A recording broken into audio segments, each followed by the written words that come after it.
Hi, David Erdos with poem 67 from David's COVID/2020 vision. This poem is an attempt to write something positive about a negative, and is thus oxymoronic. Symptomanic. How do you write about it? You can't. You just do your best to walk with it. But it is like a wall that's constructed and which, with no warning at all, just descends. Yesterday I wrote, laughed, connected, discussed, resolved issues, but today each dealt card felt wasted and I was exiled in mind from all friends. The economy is depressed as we lope towards a recession.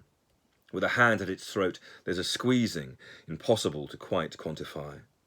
As we spend and don't spend and hobbit away in our hovels, all of our former habits and the pleasures we sought are decried. By 6 p.m. I would eat, but the food I have bores me. As frozen as my fridge, I am storing the will to go on and live more. I am no longer sure what to be. Does anyone feel the same? Some may think so. But still I wonder if something intrinsic has been altered and changed at each door. I should keep this piece short, but black clouds breed sharp rain, and in falling fast, that rain spears me. Despite the sun, the wind's warning is talking to me of fresh wounds.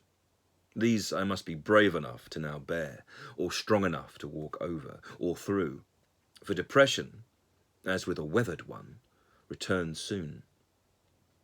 When your home is a cell, then it's the heart and mind that are captive. The body merely amplifies the dark music that fritters and swells from the bone, which can argue with walls when there is nowhere else it can turn to, not without truly knowing the answers they place beneath stones, which is where the slugs are, and stains, not to mention the secrets hidden from view, close to shadow, assaults lodged beneath us for which no one is prepared to either admit or atone. Perhaps those soiled stains that accrue beneath garden bags are depressions, a patio's inner turmoil, slyly emphasized by the slug. So mental health warps the wall along with those who live pressed against it, home and resident fusing in the bad trip that claims them as they overdose on fate's drug. I'm talking about stains on stone, for those of you without gardens. Sudden stains on walls, carpet, curtains, or at the corner of your eyes, mouth, or dreams. Symptomatic, perhaps, of a state in which every mask is a mirror, for both an uncertain future as well as the features already set for you by dark schemes. And yet there is a way through, as people become others' mirrors. With everyone the same, the depression moving in from the east glazes all.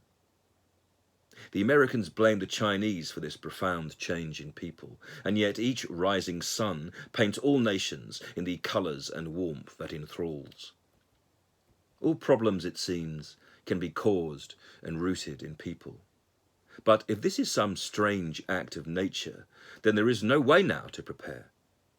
For an awareness will come of the damage caused across ages, and the planet we ravaged will be subject in time to our care. That's where our purpose will lay. And with that aim, reconnection. We will find fresh survival as each of us learn to prepare. For depression is charge, a necessary act to grow stronger. The mind and soul's hibernation either mentally or in bed. A period of transition, perhaps, in which we locate fresh resources and retitle them proudly as we forego what it was to be led. We can be startled by strength as it pushes up through the pavement, demanding feet to walk on it and to once more reclaim each lost road. We will rescind, we will rise, we may still fall back, we'll walk faster, away from the notions of what they want us to be and what's owed. For freedom starts in the mind, and the mind is where it ends also. The freedom to believe will be better across either Churchill's fields of conflict or any of our smeared battlegrounds. It's across that blood you'll find seeds, as creation roars through destruction. For what you have lost feeds and forms you and helps to provide the profound. We recede, we succeed, and in this way birth the flower. In the kisses to come, we'll shake symptoms and the madness we've made for love's sound. David Erdos, May the 15th, 2020.